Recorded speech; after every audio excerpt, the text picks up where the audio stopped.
did Rockefeller's plan to scam the world work? What did Rockefeller do to you? Come on, man. In the 19th century, oil was used to mainly lubricate steam engines. Yeah, you could have just said train. And being the second most abundant resource on Earth, it wasn't a valuable resource. Yeah, because no one had discovered what you can really use oil for. Until it was discovered that it could be used as fuel. There you go. Now you understand.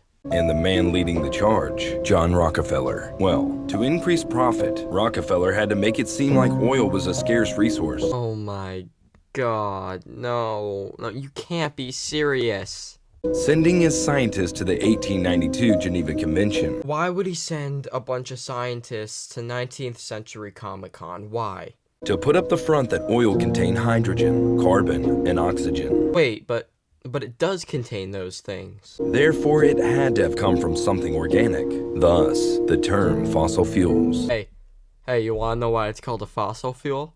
It's because it comes from a fucking fossil. No shit, John. However, it was never actually proven that oil came from fossils. But, wait, yes it was? Now you're just in denial at this point.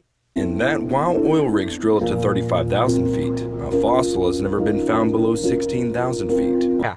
No dinosaur fossil has ever been found below 16,000 feet, but not only dinosaurs can be fossilized, anything that becomes rock underground over time is considered fossilized.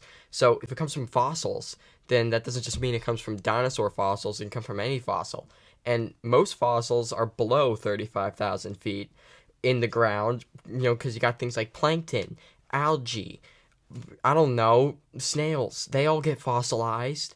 The oil which is being extracted from Earth today largely originates from buried plankton, marine biomasses, and algae from millions of years ago. Not just dinosaur fossils, all of those fossils too. On top of that, Rockefeller donated over $180 million to the General Education Board. You do realize Rockefeller was a philanthropist, right? That was kind of one of his jobs, was to donate to charity. And now every textbook states that oil is a fossil fuel. That's because it is. So, did oil really come from fossils? So we all know by now that this man is clinically insane, and he obviously didn't tell you where the real term fossil fuel came from. So I am going to tell you. So John Howell, professor of virtual geosciences at the School of Geosciences, University of Aberdeen, told researchers the term was not coined by Rockefeller, but was convened much earlier by a German chemist named Caspar Neumann.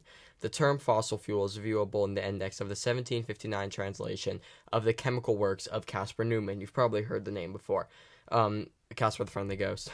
In the same way the dinosaurs die and are buried in their bones, sometimes turn into stone and are preserved as fossils, so too are dead algae and plant material, sometimes converted into oil or gas when buried to significant pressures of temperatures and geological time millions of years ago, as an example. Oil is not created quickly beneath the Earth's surface, nor is it considered a self-replenishing.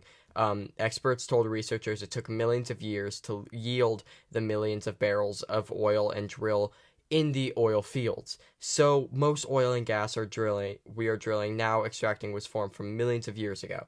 The term fossil fuel was not created by businessman John D. Rockefeller and introduced the idea of scarcity for oil. The earliest conception of the term features a book published in 1759 by German chemist Caspar Neumann. So there you have it, folks. John Rockefeller did not scam the world, and oil is indeed a fossil fuel. Thank you for joining me on this episode of The Teen Theorist, and we'll see you on the next one. Bye.